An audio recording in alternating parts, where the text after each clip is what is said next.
us know if that's your Hawaii experience.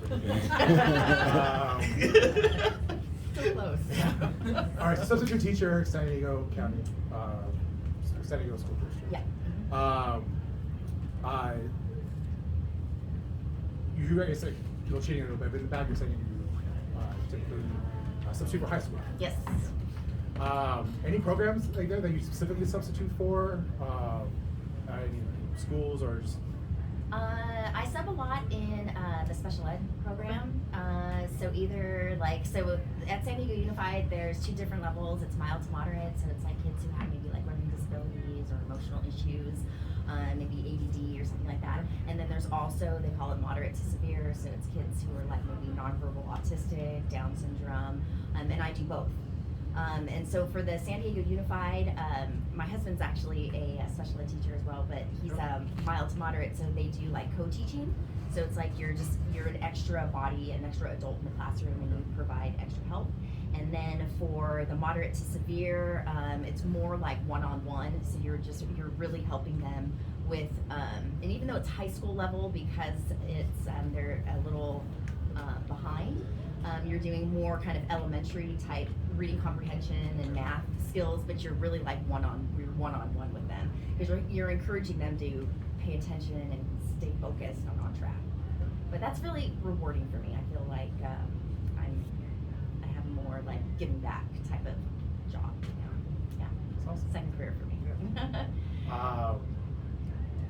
I guess second career is the first career at Anvil, or is there something else? So I did public relations for 17 years. After I graduated from college, I worked for an agency for 9 years, and then I owned my own business for 6. Oh, okay. Yeah, so I did PR for authors. So like if you wrote a book, I would get you on television to promote it, among other things. I did like radio interviews, podcasts, scheduled book tours, things like that. Did you ever have any like big PR mishaps that you like had to try to make better? You're like, I gotta stop this so Gosh. Well, I made a few mistakes, like via email, because you have to do a lot of follow-up in public relations. So it's not like I wish I could just call one person and they'd be like, "Oh yeah, dude, I want to book your client." So no, you have to call them like 10 or 15 times and send like a bunch of emails. And I had one person call me a bitch because of that, and I was like, "Oh, well," I was like, "Oh, well, so is that a no?"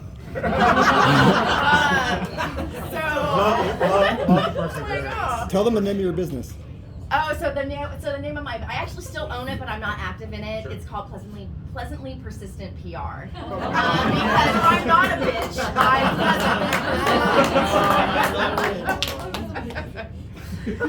Yeah. I'm sure you guys can run it out. I'm excited to see. Going back to the substitution aspect of it, like any I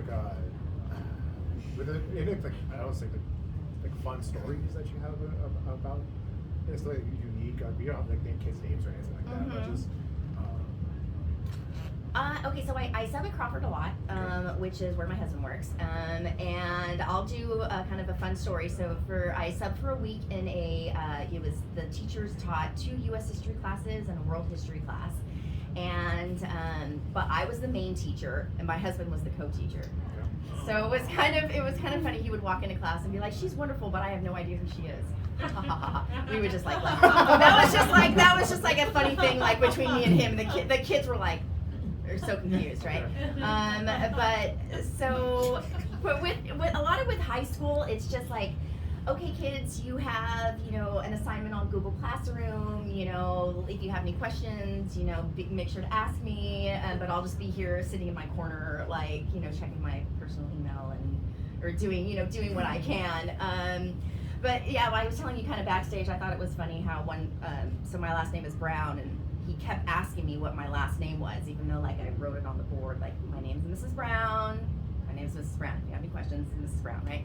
And so he's like, "I'm just gonna call you Mrs. Blue." And I'm all, okay.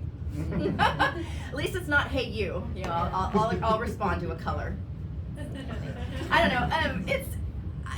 I find it really rewarding because I don't have children of my own, so I like I like going to school and being in the school setting, being around children, and then coming home to my nice quiet home with my dog. All right.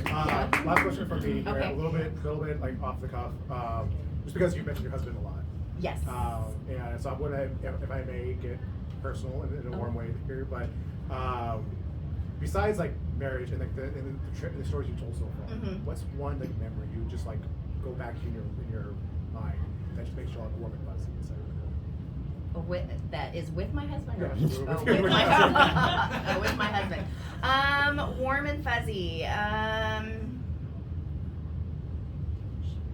gonna say the first thing that comes to mind is when he proposed.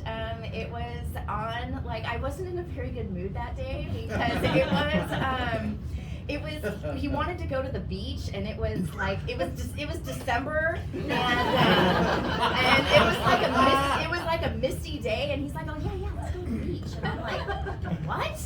I'm like, you want to go to the beach? I'm like, fine, let's go to the beach. And so we go to the beach, and it was just like misty and cold, and I remember opening up the car door and getting like whipped by like the wind, and I'm like, oh my god, dude, what are we doing here? But then we go for a walk, and then he gets down on one knee, and I was just like, this is why you wanted to go to the beach. Because Torrey Pines, like kind of like the Blacks Beach, La Jolla area, that's like our beach. Okay. So it was actually at Torrey Pines though, right? It was at Torrey Pines. Yeah. Okay. So, yeah, the non-nude side. Right. Yeah. Exactly. In December. That would just Yes. All right. No, thank you. All right. Awesome.